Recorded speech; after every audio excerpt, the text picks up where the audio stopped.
You close your eyes and let your imagination drift downward, past the familiar textures of soil and stone. Each step is slower, more deliberate, as if the very earth beneath you resists haste. The air grows warmer, richer, a soft scent of minerals and time itself filling your lungs. You feel the hum before you see it, a resonance vibrating through every fiber of your being, subtle but undeniable, like the low pulse of something ancient. The walls of this subterranean world glow faintly, lit not by any sun, but by a light born from the heat deep within. Shadows ripple across jagged surfaces, dancing as if they have a life of their own. You imagine molten rivers winding through hidden tunnels, carrying fragments of a world unseen, sculpting and reshaping in silence.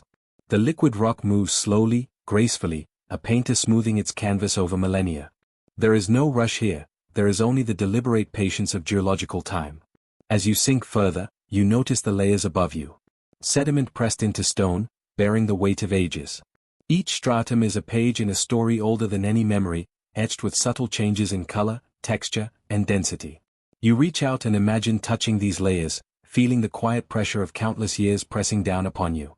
The rock remembers everything, the rise and fall of mountains, the ebb and flow of seas, the soft whisper of life that once crawled across continents.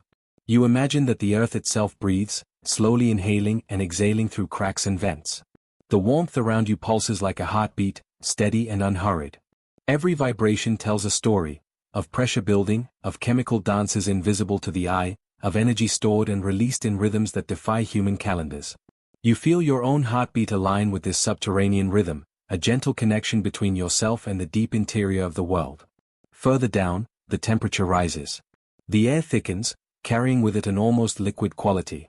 You visualize pockets of molten rock, reservoirs of creation waiting to flow, poised between stability and eruption.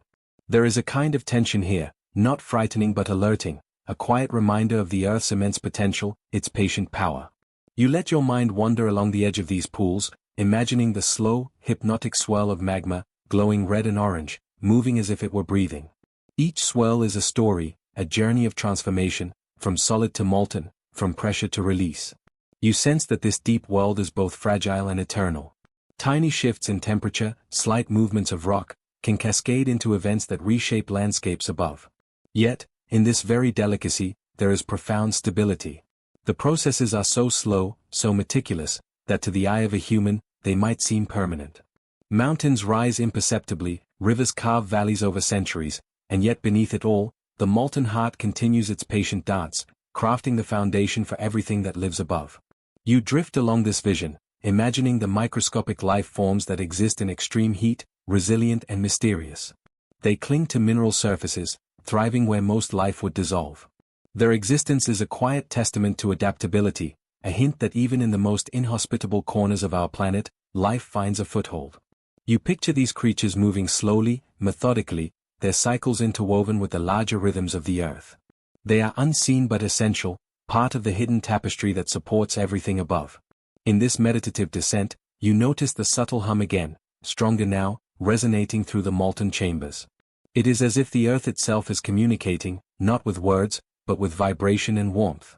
You allow yourself to respond in kind, imagining your own pulse syncing with this subterranean heartbeat.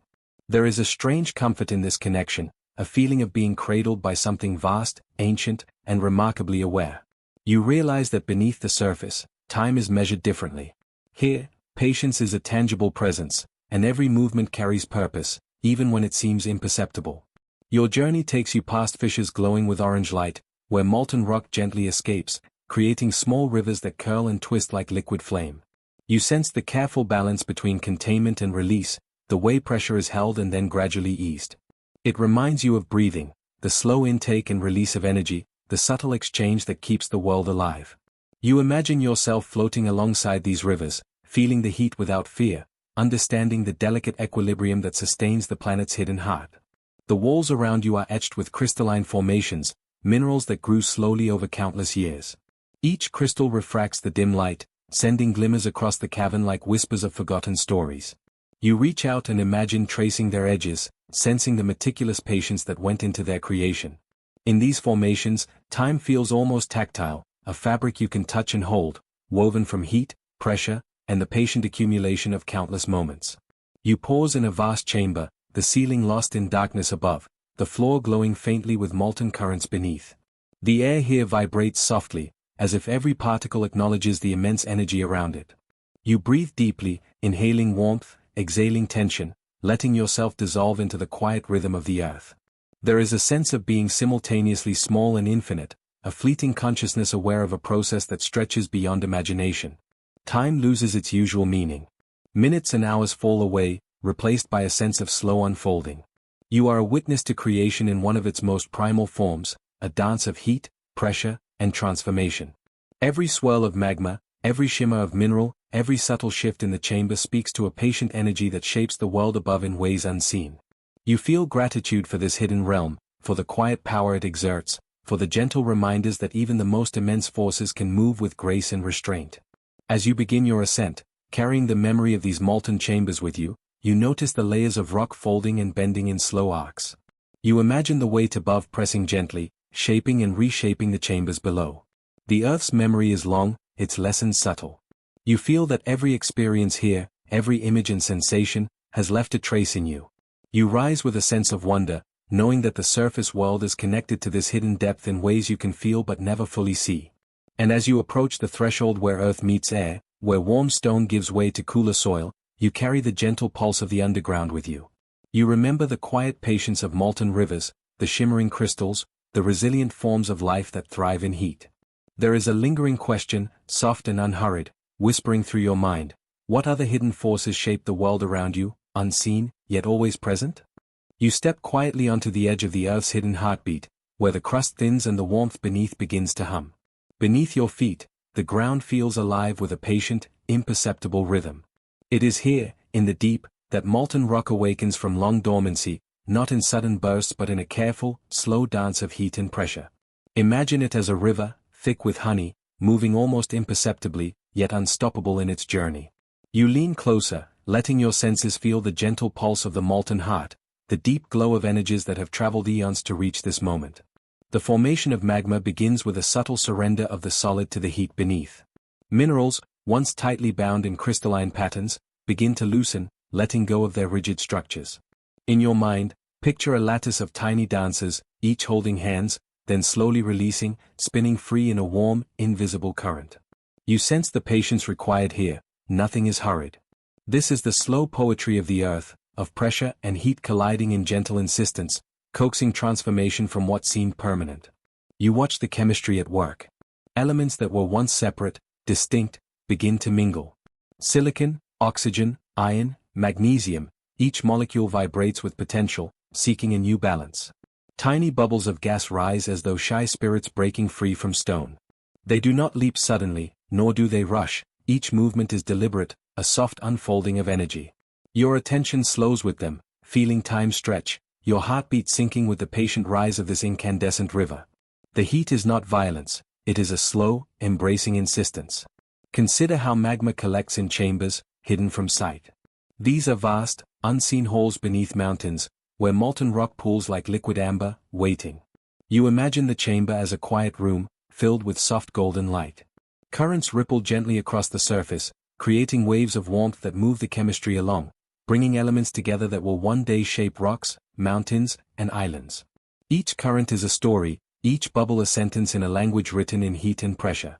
You follow their path as if tracing invisible calligraphy, feeling the elegance in their slow, deliberate unfolding. Magma is not a single substance but a living blend of possibilities. Some portions are heavier, denser, sinking patiently toward the chamber floor.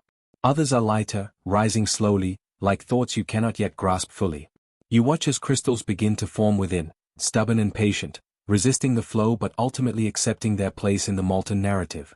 They are the punctuation in this fluid story, small yet vital. You learn to read the language of viscosity, temperature, and mineral composition as if it were a meditation, each observation a small, softening breath. The color of magma shifts in response to its journey.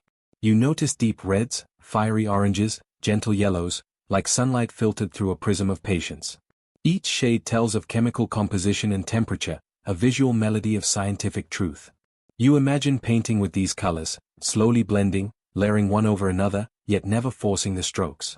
There is no rush, the story of transformation moves at the pace of the earth itself.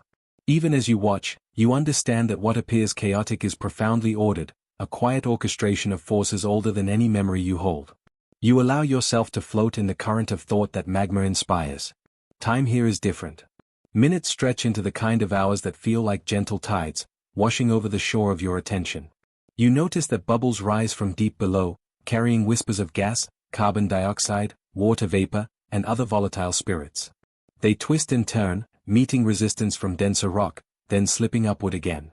Each bubble is a tiny messenger, a patient traveler telling of conditions long past and far beneath. You feel the intimacy of observation, as though you are reading the diary of the earth, written in fire and patience.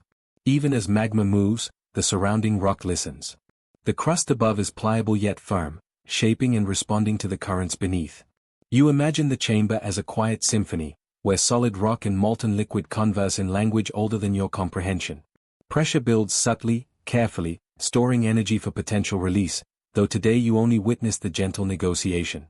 You sense the calm intelligence in these interactions, a slow, enduring rhythm that has played for millions of years.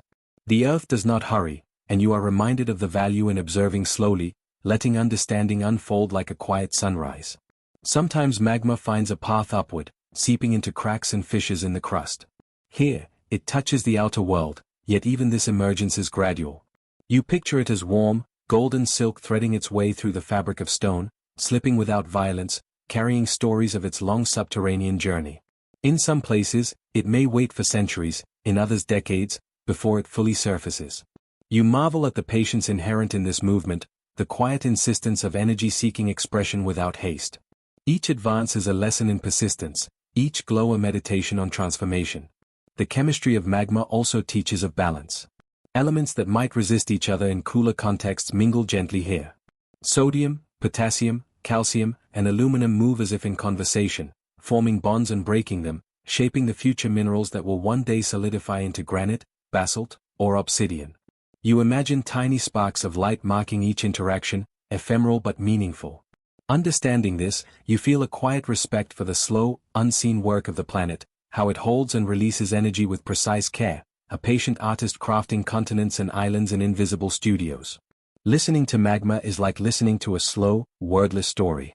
There are no abrupt endings, no sudden revelations. Only the steady movement of heat and matter, the constant negotiation of forces, and the gentle pulse of transformation. You let your attention expand, allowing the rhythmic pulse of molten rock to guide your breath.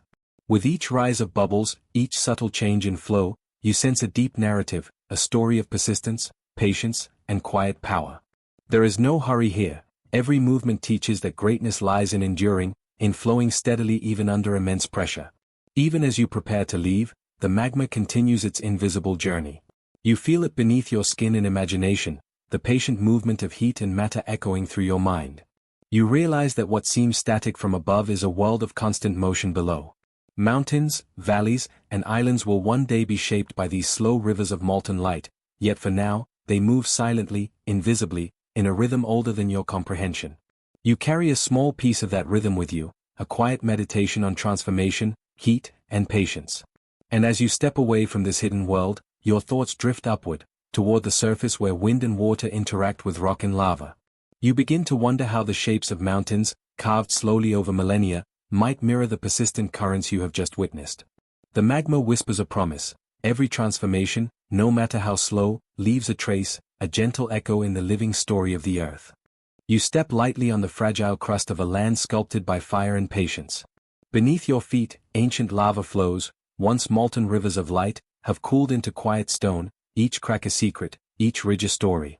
You trace your fingers along rough surfaces, feeling the textures that were shaped by temperatures hotter than the sun at dawn, by pressures that folded mountains in silent artistry. The world seems still, yet beneath the calm, the earth hums with memory, a low, resonant pulse that you almost hear with your heart. The ash beneath your shoes is soft, almost powdery, yet it carries the weight of centuries. Tiny particles, light enough to be lifted by the gentlest breeze, hold the traces of explosions that once roared and rumbled, echoing across valleys and through the lungs of forests. You imagine the heat, the chaos, the sudden transformation of landscape, and yet you feel a strange peace. It is as though the land has absorbed every outburst and returned it in quiet layers, in soft grays and ochres, in textures that invite touch and contemplation. You kneel and let a handful of ash slip through your fingers. Some cling stubbornly, as if unwilling to let go, while others drift freely, caught by invisible currents.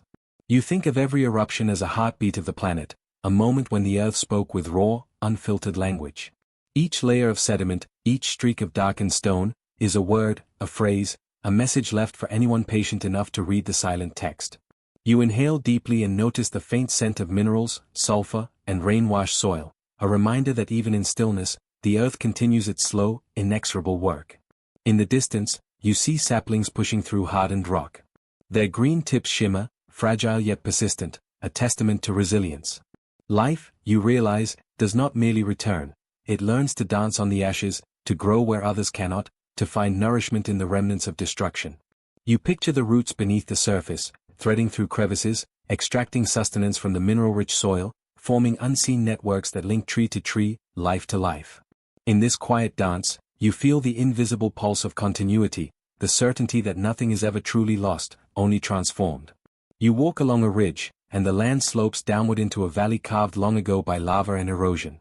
Tiny streams, once buried beneath layers of ash, now glitter in morning light. Their water tastes faintly of minerals, an echo of fiery beginnings, carrying stories from the mountains to rivers, and eventually, to seas. You follow them for a while, noticing how even the simplest flow of water can carry history. Each droplet, each ripple, is a messenger, a witness to time's gentle unfolding.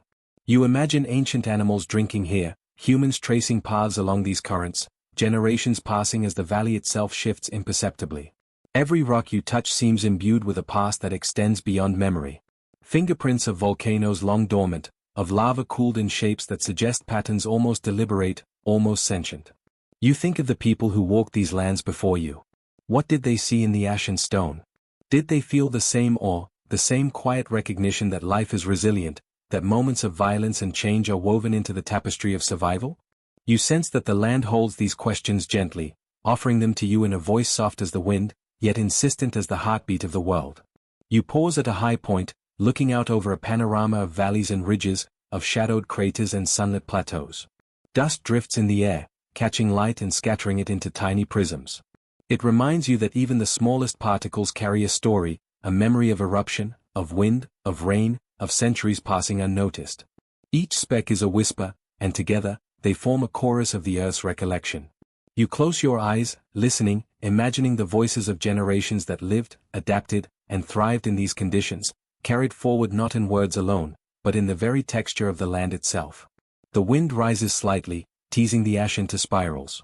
You watch it rise and fall, forming ephemeral patterns that dissolve as quickly as they appear. You feel the impermanence, the inevitability of change, yet you also feel rooted, tethered to the continuity of cycles. Life erupts, recedes, and returns in new forms, each transformation a note in the ongoing symphony of the planet. You sense a harmony that surpasses human understanding, yet you are allowed a glimpse, a momentary connection to the rhythm beneath all visible change.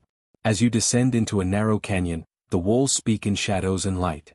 Layers of ash and rock alternate like pages of an ancient manuscript, each streak telling a tale of heat, pressure, and quiet rebirth. You touch the walls, feeling their subtle warmth from the day's sun and the lingering cool of night. It is a tactile memory, and for a moment, you understand that time here is measured not by clocks but by deposits, by sediment, by the slow, deliberate progression of matter into form and back again. You wander through the valley floor, noticing small plants pushing up, their leaves vibrant against the muted tones of ash and stone. Insects crawl, birds hop, and distant animal calls echo, affirming that life thrives, delicate yet insistent. You feel part of a continuum, a living thread connecting past eruptions to present growth.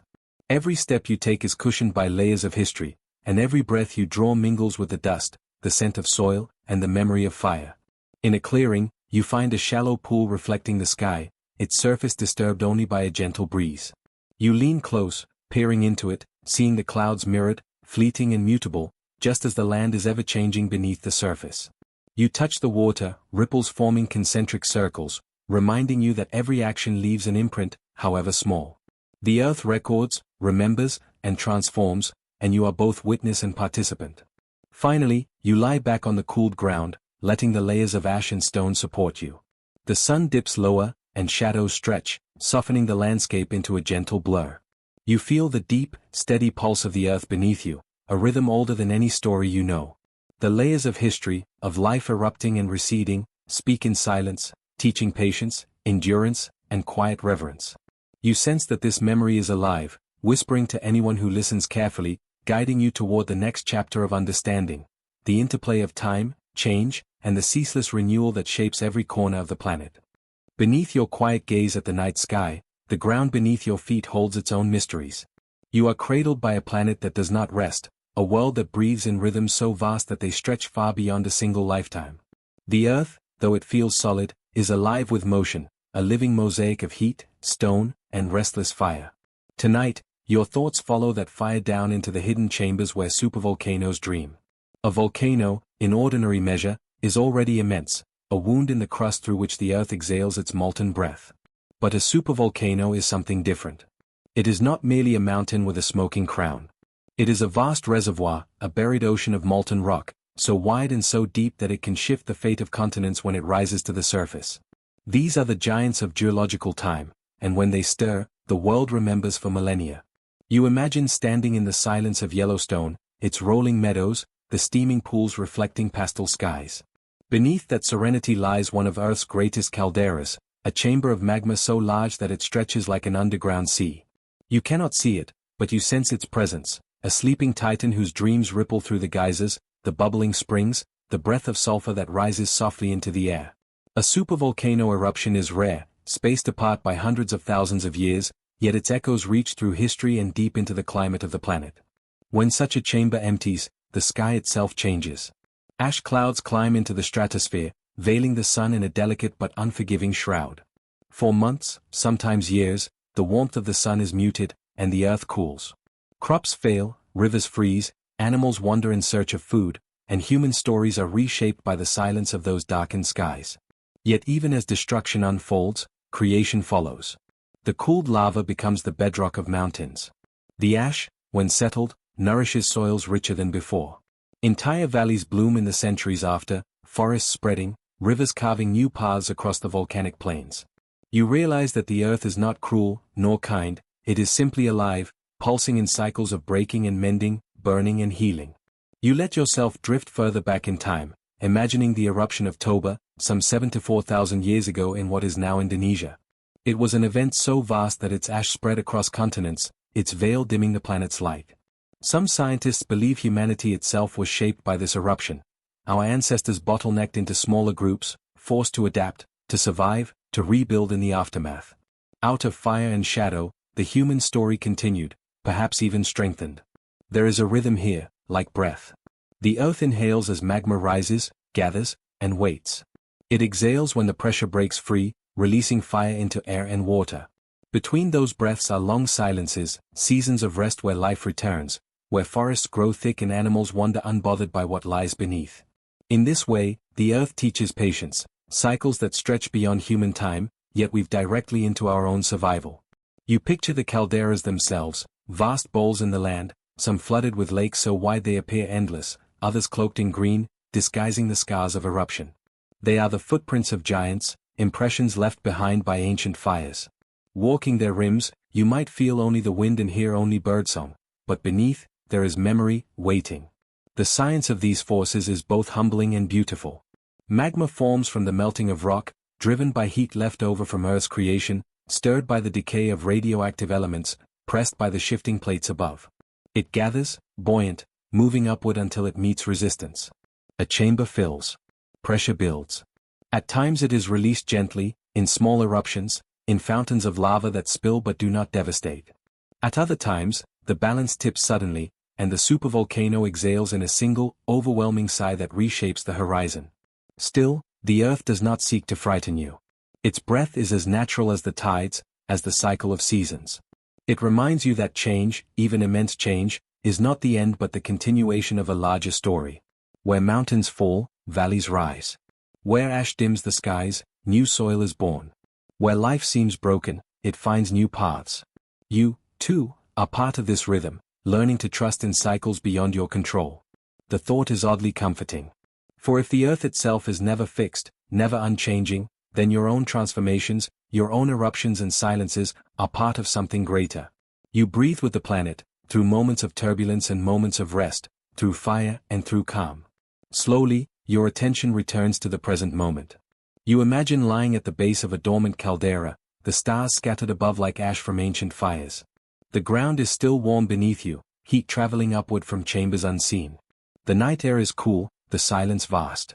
You feel the weight of time, not as a burden, but as a lullaby, proof that you are part of a world both fragile and eternal. Somewhere in the distance, a geyser exhales. Steam rises, disappears into the night sky, and joins the clouds drifting gently overhead. You close your eyes and listen, to the silence, to the breath of the earth, to your own heartbeat echoing its rhythm. And as you rest in this stillness, you begin to wonder, if fire can darken skies, and yet from its ashes forests bloom, what other hidden cycles shape the world you walk upon? You stand still, in the hush of evening, and notice that the ground beneath you is never truly silent. It hums, softly, invisibly. Not in a way your ears can catch, but in deeper, slower vibrations, like the memory of ancient footsteps still echoing through stone. The earth is speaking, and scientists have learned to lean close enough to listen.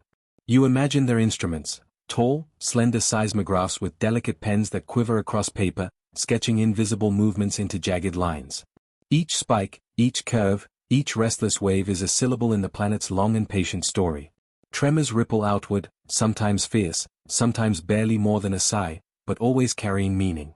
The earth, restless and alive, is always in conversation with itself.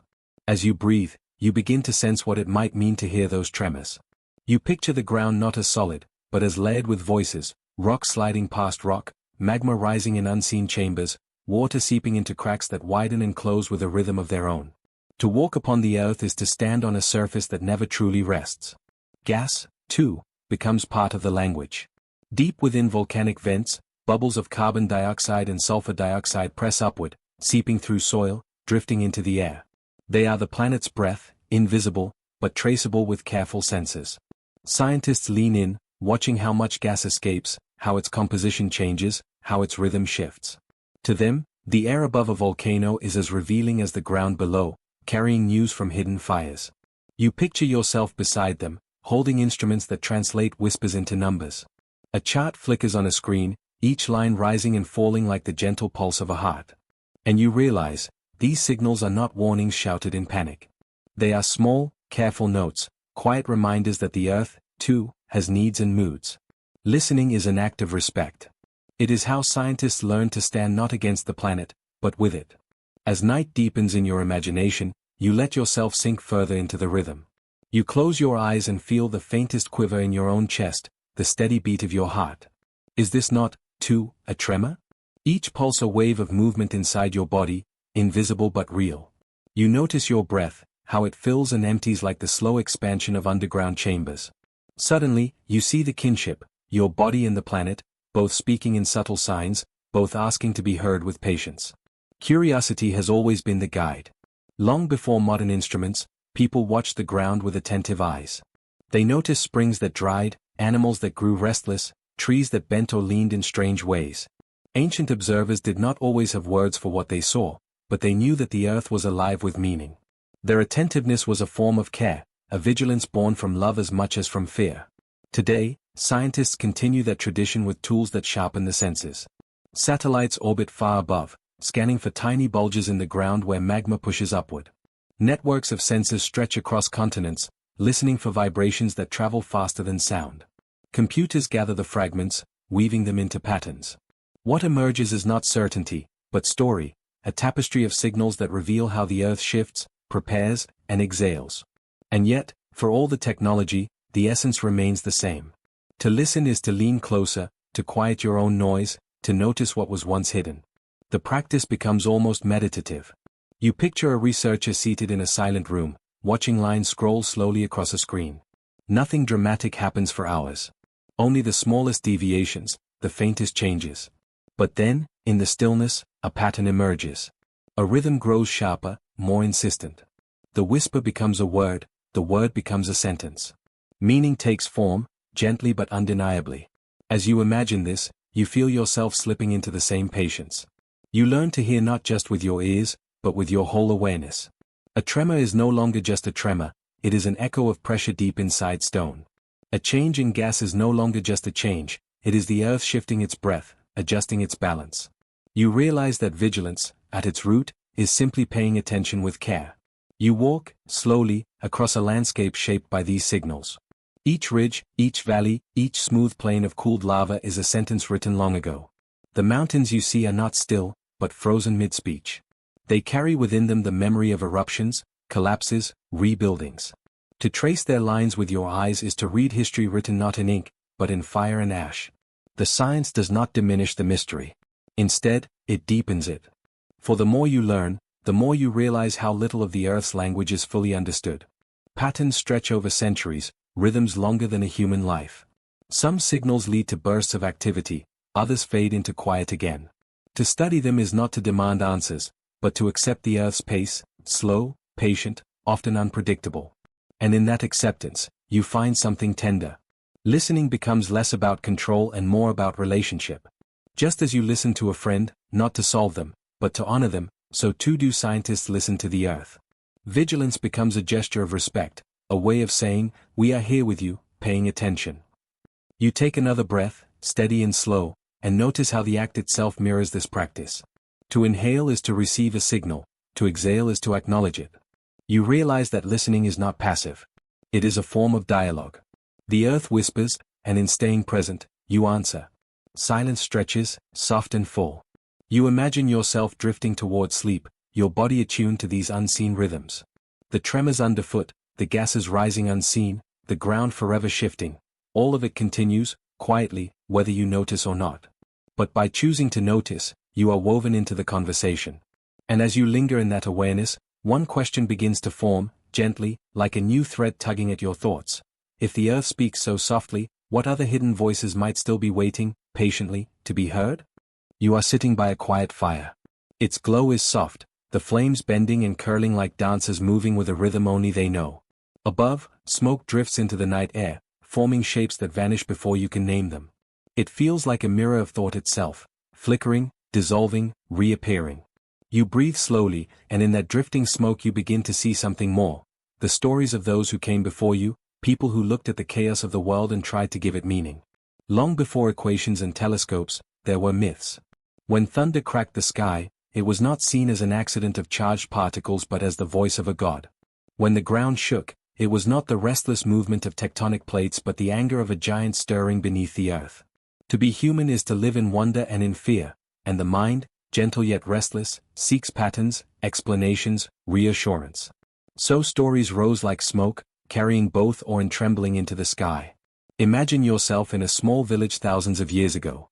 The night is heavy with silence, broken only by the calls of night birds. Suddenly, lightning tears across the sky, illuminating the earth with blinding brightness. The roar that follows shakes your bones. You do not know of electrons, of clouds gathering charge. All you know is that something greater than you has spoken. Around the fire, elders whisper names, Zeus, Indra, Thor, different cultures, different languages, but always the same impulse, to name the unknown, to wrap chaos in the fabric of story. These myths were not foolish. They were careful attempts at observation, poetic ways of holding on to fleeting understanding. The ancient Greeks noticed that storms gathered over mountains and seas, so they placed their thunder god, Zeus, high upon Mount Olympus. The Norse, living among harsh winters and sudden storms, gave Thor both the hammer that strikes and the power to protect. Patterns in the natural world inspired patterns in story, and through those stories people began to navigate reality, even if the maps were drawn in metaphor. You see, myth was never just about explaining. It was also about connecting, binding people to each other and to their world. When volcanoes erupted, spilling fire from the earth, people imagined gods of flame and underworld spirits. Fear transformed into narrative, and narrative into community. To tell the tale was to survive the terror together. To share the myth was to build belonging, to feel less alone beneath the wide and often frightening sky. You walk further into these stories, and they feel alive. In Mesopotamia, floods came so suddenly that they reshaped entire landscapes. Out of this, the Epic of Gilgamesh was born, with its tale of a great deluge sent by divine powers. In ancient Japan, earthquakes were said to come from the stirring of a giant catfish deep below the islands. In Polynesia, volcanic fire was the breath of the goddess Pele, her passion erupting across the ocean's edge. Each story is a way of noticing. It is as if humanity were holding a lantern to the night, casting a glow on the shifting forms of the unknown. The light was not always accurate, but it was always meaningful. You feel the tenderness of that gesture, people trying to name what they could not yet measure. The smoke curls higher, and you begin to see how these myths are the roots of science itself. To tell a story about thunder is to say, I have seen something, and I must share it. It is an act of recording, a way of remembering patterns across generations. One child hears the tale of the storm god and grows up watching the sky more closely. One elder retells the story of the sea spirit and notices when tides return. Slowly, careful watching joins with imagination. The boundary between myth and science is not a wall but a bridge. Think of constellations. Long before astronomy charted the heavens, people traced figures in the stars. Hunters, lions, maidens, dragons, they were not just pictures, but lessons, maps for navigation, calendars for planting and harvest. The mythic sky became a scientific tool, because storytelling sharpened the habit of looking, of remembering where and when the stars appeared. Myth was the vessel, observation was the spark within it. And even now, you notice, the line between myth and science is less sharp than it seems. When you speak of the heart of a galaxy, or the music of the spheres, you are borrowing the poetry of the past. Language itself remembers. To describe a black hole as hungry or a star as dying is to dress science in metaphor, to let imagination breathe alongside data. The human mind never stopped weaving stories into the unknown, it only learned new ways to tell them.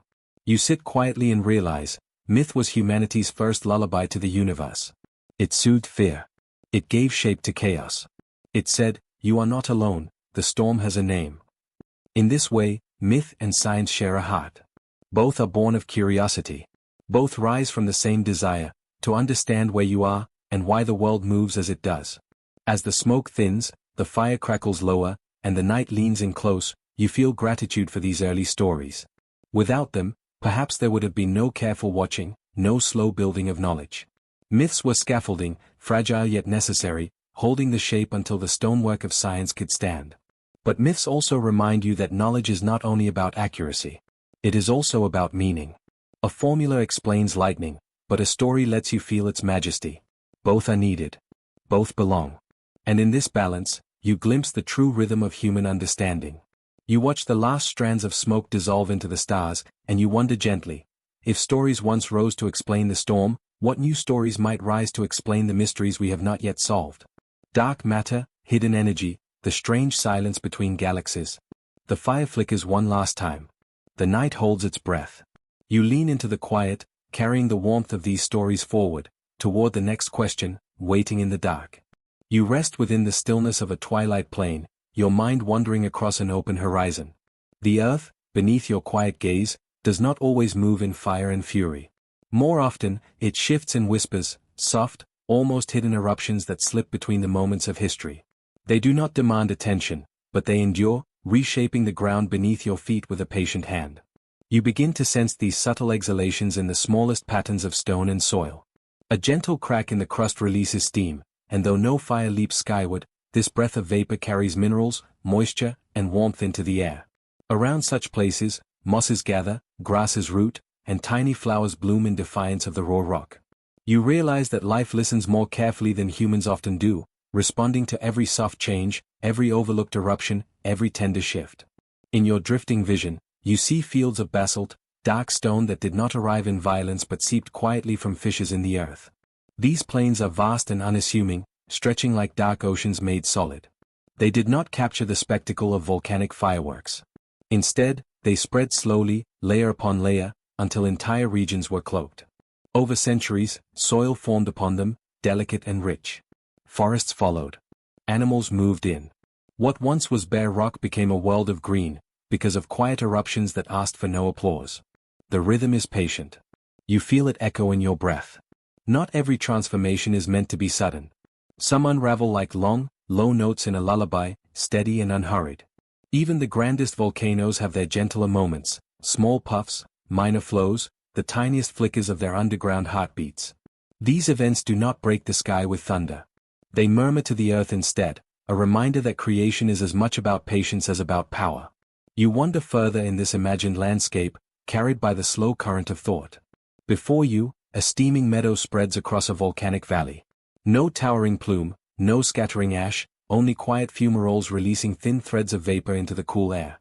The ground smells faintly of sulfur, sharp yet oddly comforting, like a reminder that the earth itself is alive and breathing.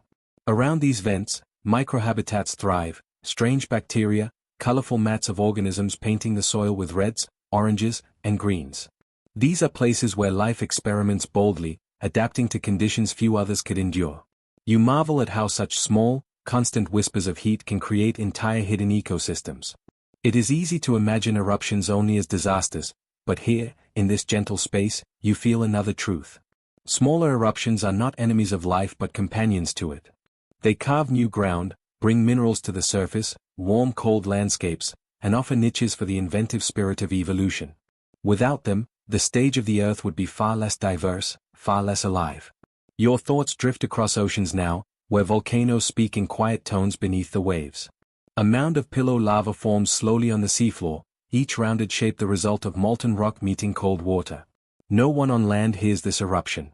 No one sees the plumes of minerals released into the dark water. And yet, entire communities depend on these unseen whispers, tube worms, shrimp, and microbes feeding on the nutrients carried outward in invisible clouds. The deep ocean, silent to human ears, thrums with the rhythm of hidden eruptions, shaping life in profound ways. You pause, listening inwardly to that rhythm. It feels like a reminder that transformation does not need spectacle to matter. A soft rain reshapes the desert, a slow trickle wears down stone, a subtle eruption feeds a forest. The earth has always known that change is not always loud. Change can be tender. As you imagine yourself sitting by a small volcanic spring, the water gently steaming, you dip your hand in and feel the warmth. It is not scalding but soothing, as though the earth offers comfort through its breath. The minerals here, dissolved and lifted from hidden depths, enrich the soil downstream. Plants grow stronger. Animals drink deeply. Even human settlements, ancient and modern alike, have gathered near such springs, drawn by their quiet gifts. The scene unfolds in layers. A village rests near a hillside where eruptions once flowed gently, leaving fertile ground behind. Farmers plant crops that root deeply in the volcanic soil. Children play by the warm streams, their laughter mingling with the soft hiss of escaping steam. Life, in its quiet persistence, thrives not in spite of eruptions but because of them. You reflect on how easily such whispers can be overlooked. People notice the catastrophes, the fiery mountains, the ash-darkened skies, but often forget the subtler stories. The land beneath a vineyard once flowed silently from the earth. The meadow where wild horses run was shaped by long-cooled lava, spread thin and steady. Even the oxygen you breathe owes itself, in part, to the way volcanic whispers delivered nutrients to the oceans, fueling the growth of tiny organisms that filled the sky with air. Each step you imagine taking in this journey brings you closer to understanding the tenderness of geological time. Eruptions are not only abrupt episodes of destruction, they are also steady heartbeats in the deep pulse of the planet. Some are dramatic, yes, but most are quiet, consistent, and enduring. They remind you of the truth that change, even slow and subtle, holds immeasurable power. You close your eyes and see again the basalt plains, the steaming meadows, the ocean vents. Together they hum a song of quiet creation. It is not a hymn of thunder but a lullaby of persistence, and it carries you further into rest. The lesson of these gentle eruptions folds softly into your thoughts, that life itself is shaped by countless unnoticed moments. Growth is rarely sudden. Healing is rarely loud. Like the earth, you, too, change in whispers, tiny shifts in thought, small adjustments in heart, the slow shaping of your inner landscapes. You drift with that awareness, breathing it in like a calm wind across still water. And as your journey in this chapter reaches its close, you sense the next question rising, like the faint glow of dawn behind the hills. If the quietest eruptions can reshape entire worlds, what of the forces that move beneath them, the deeper currents, the hidden chambers, the reservoirs of molten fire waiting patiently in the dark? You stand at the edge of a once desolate land, where the ground is still dark with the memory of fire. The soil beneath your feet is blackened, the surface rough and broken, carrying scars of molten stone that cooled into ridges and patterns. And yet, in the stillness of air and the quiet passage of time, something unexpected begins to rise. Green shoots emerge, slender and tentative, piercing through cracks of hardened lava. They sway lightly with the breath of the wind, as if whispering a promise, that life will always find its way back. The first pioneers are often the smallest and least assuming. Mosses creep across stone, their fine green carpets softening sharp edges. Lichens settle in too, ancient partnerships between fungi and algae, drawing sustenance from sunlight and rain, weaving tiny ecosystems where there was once only barren rock. In this patient work, invisible to hurried eyes, the foundations of renewal are laid. With every spore, with every thread of life, the surface becomes less hostile, more welcoming to what may follow. You imagine the slow rhythm of centuries compressed into a single breath. Over years, volcanic ash mixes with fragments of decaying plants. Rain falls and seeps into the ground, carrying minerals into deeper layers. Soil begins to form, not just dirt, but living earth, capable of supporting roots, retaining water, and nurturing seeds. This process, called primary succession, is one of nature's quiet triumphs. It reveals that even from destruction, a fertile beginning can be born. Soon, hardier plants arrive, ferns unrolling their delicate fronds, grasses spreading with light-catching blades. They bring shade and shelter, offering resting places for insects and nourishment for birds.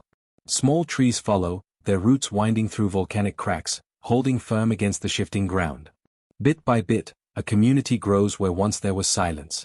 The resilience of life is not just a metaphor here, it is written in the very chemistry of the soil. Volcanic rock, rich in minerals like potassium, phosphorus, and magnesium, becomes a gift to new growth. Farmers in many regions know this well, cultivating fertile fields on lands shaped by eruptions.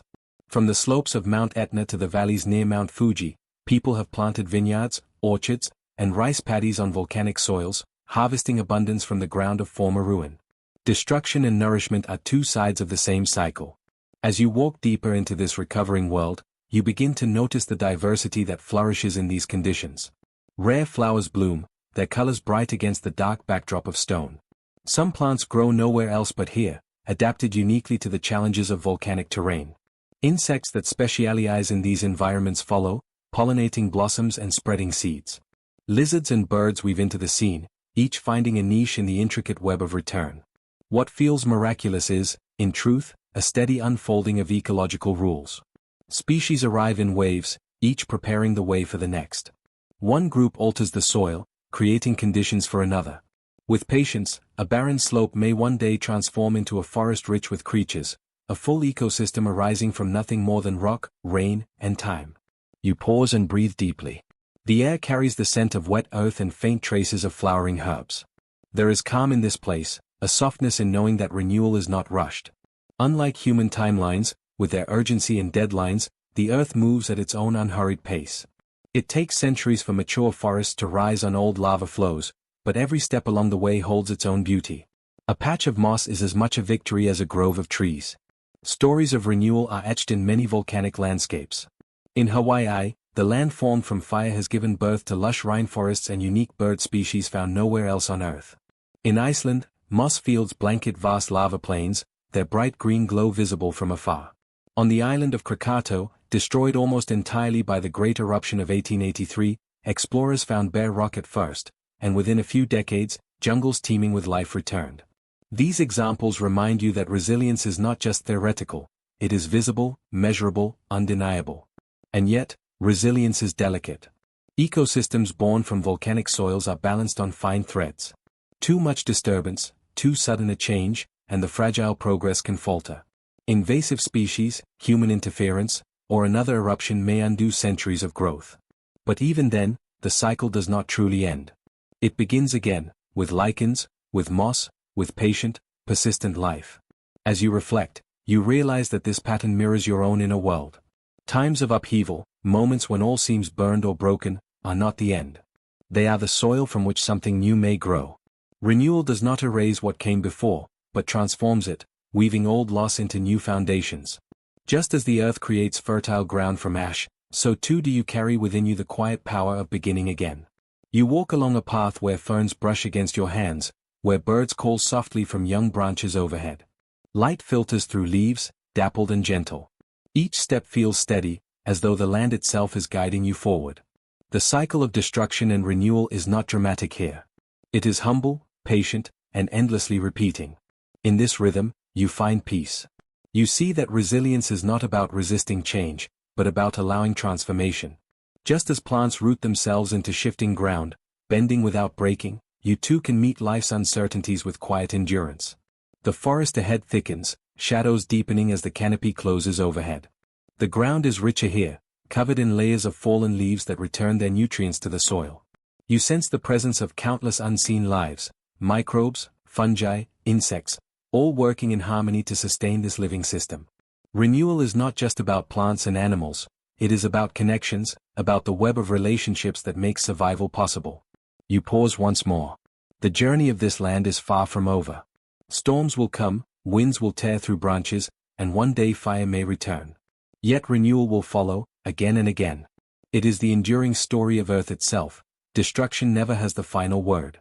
Your breath deepens as you step into the cool shade of the young forest. Around you, the quiet power of resilience hums like a low, steady song. It is not loud, not urgent, but it carries strength. You feel it settle within you, an assurance that even in times of loss, life continues. And in that thought, you find yourself wondering, if resilience shapes the living world, what does it mean for the landscapes beneath the surface, where hidden movements of stone and heat prepare the next transformation still to come? You close your eyes and allow your breath to slow, soft and unhurried. With every inhale, you imagine the steady rise of heat from deep within the planet. With every exhale, you sense the release of pressure, like a whisper returning to silence. Tonight, your journey carries you beneath the surface of the Earth, down into the hidden realms where titanic forces quietly sleep. You are entering the world of the supervolcano. The word itself carries a weight that might stir our knees. Volcanoes are already immense, fiery mountains that reshape landscapes with sudden force. A supervolcano, then, sounds like something born from myth, a creature of legend. Yet here, in this quiet meditation, you find not terror but paradox. For while a supervolcano holds the power to alter skies and climates, to change the course of history itself, it spends most of its existence in stillness. It waits. It breathes slowly, so slowly that human time cannot measure its patience. You drift above a caldera, a vast basin that stretches farther than your sight can hold. To stand here is to realize you are not upon a mountain at all, but within the memory of one. The land you see is a scar, a circle left behind by an eruption so immense that the Earth's own skin collapsed. Yellowstone. Toba. Taupo. Names whispered like ancient verses, each one marking a place where the Earth once exhaled in a breath longer than civilizations. But tonight, the land is calm. Meadows sway with grass. Hot springs rise like jeweled pools, each one steaming gently into the air. Elk walk quietly along forested slopes. The silence is not empty but full, full of the planet's quiet heartbeat, full of the reminder that power does not always shout. Sometimes it rests. You breathe with the Earth, finding in its rhythms a mirror of your own body. Imagine the magma chambers below, filled with molten rock, shifting ever so slightly as new material drifts upward from the mantle. Pressure gathers not in days or years but in centuries, in millennia. And in that gathering, there is patience. You sense the paradox, that something so powerful must spend most of its life invisible, unnoticed, forgotten by those who walk above. The ground beneath your feet feels steady. Trees root themselves here, families picnic near warm geysers, and animals graze without concern. The volcano is not a looming monster. It is a sleeping giant whose dreams stretch across epochs. Its silence teaches you something profound, that waiting, too, is a form of life. That stillness is not emptiness but preparation. As you drift deeper into this vision, you begin to see the processes that lie hidden from everyday sight. The crust of the Earth is not solid and immovable but fractured, floating on currents of molten stone. Beneath the supervolcano, magma rises, not like an ocean wave but more like sap seeping through the trunk of an ancient tree. Slowly, slowly, the chamber grows. Slowly, slowly, crystals form as molten rock cools, locking some parts into stillness while others remain liquid, restless, alive. Your mind rests in this tempo, the tempo of geologic time. The years we measure, birthdays, seasons, generations, are like flickers of fireflies compared to the patient ticking of a supervolcano's clock. And yet, though its timing feels vast, the lessons it offers are intimate. It tells you that you, too, are allowed to hold great power quietly, without always releasing it. That your potential does not have to be urgent, that your energy can rest within you until the right moment calls it forth.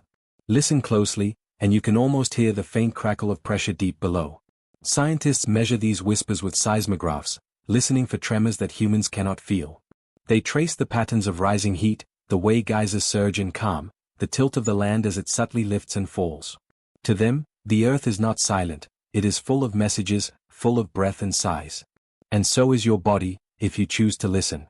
The rhythms of your heart, the flow of your breath, the stillness between thoughts, each is a sign, a gentle signal of your own quiet power. A supervolcano reminds you that even potential catastrophe is, at its heart, part of a cycle. Eruption is not destruction alone, it is renewal. Ash, when it falls, nourishes the soil. New landscapes rise from old. In the long arc of time, what feels like violence becomes transformation. You reflect on this, realizing that your own upheavals, the eruptions of your life, may too contain hidden seeds of renewal. You walk now across the caldera's floor. Steam rises in tendrils, curling like incense smoke. The air smells faintly of sulfur, sharp but strangely grounding. Beneath the surface, you imagine vast chambers glowing with red light, restless but contained. You feel no fear, only awe. Or at the scale of processes too large for the mind to fully hold. Or at the patience of a system that waits tens of thousands of years before speaking again. In this awe, you feel small, and yet also connected. You are a brief flicker on the planet's surface, but you are part of its breathing. Just as magma cycles upward and stone cycles downward, your own life is part of a greater rhythm. There is peace in remembering this.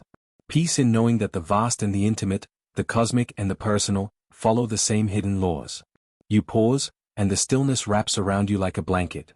The paradox of the supervolcano is also the paradox of your own spirit.